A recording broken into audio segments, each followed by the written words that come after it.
Your name and what you think about the by-elections of yesterday. Thank you for having me.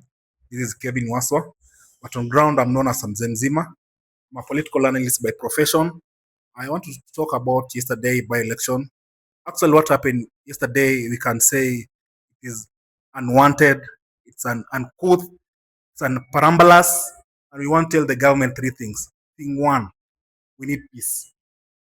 While I was in the West of Nairobi, we used to be told that peace is sweeter than unprotected sex. So we want to tell the government thing one, we want peace in our country. Yesterday we witnessed a lot of violence, and these are reflection of what is going to happen in 2027. So we need to preach for peace. As Kenyans, let's preach peace. What do you think of the results? Do you think the ODM and UDA are taking away the day from Gachagua, or rather the opposition? Thank you for asking that question. What I can say right now, we are living in a sychromantic mind where people believe in tokenism. Like yesterday, you saw a lot of people who are voting. Let's give a good example in Bere. Most people are bought. And democracy cannot work like that. We need people who can value their country. They need to know the development. We should elect leaders who are development oriented. Like what happened there in Bere, we had Wamudenda and Karis. Karis was leading. But today at the dusk, we were shocked that Wamudenda was leading.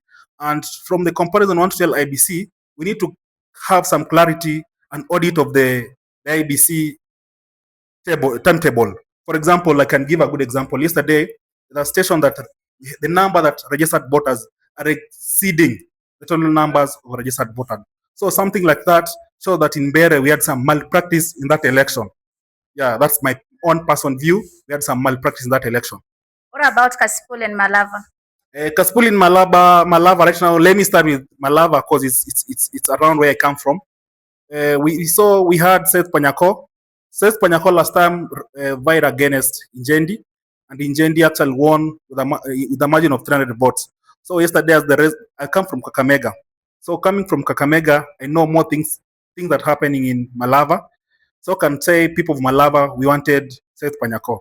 Seth Panyako is a true-fan leader. Personally, I've worked in the communication team of Seth Panyako during the 2017 election, and I know he's a good leader. So I want to ask the people of Malava that what you did yesterday was sham. You could have embraced Seth because he's a true leader. Coming to Kasipul Kabondo, I can congratulate ODM because saying we have a saying that says you cannot teach your father on how to love your mother. We saw yesterday in Kasipul, we had the late Ongondo Were, who died from maybe the things that people used to say. There are a lot of things happening in Kasipul. And Kasipul, the one thing that's happening in Kasipul, we want to preach for peace. The guys there are violent. We have goonism, we have tokenism, but we want to wish Boyd all the best because he's a young man, like he's my age, 28 years of age. So if we see young people rising to clinching to power, we see that youth, we know that youth are the leaders of tomorrow. So Boyd clinching to yesterday's seat, it's like a reflection of true definition of the future of tomorrow. Yeah. Would you say it is true when people say that you can't win against the sitting government, according to what you saw at Bere? What I can say with experience of according to Marcus Garvey, or the student of Machiavelli, can say, it shall say that you cannot unseat the sitting government. But yesterday we saw there was a fracas. But if election were to be free and fair election, the things could have turned around. For example, I want to give an example in Kariobangi North. We have seen the DCP candidate winning. In Kisa East, DCP candidate winning. In where they won 4 seats. This Kisa, Kariobangi,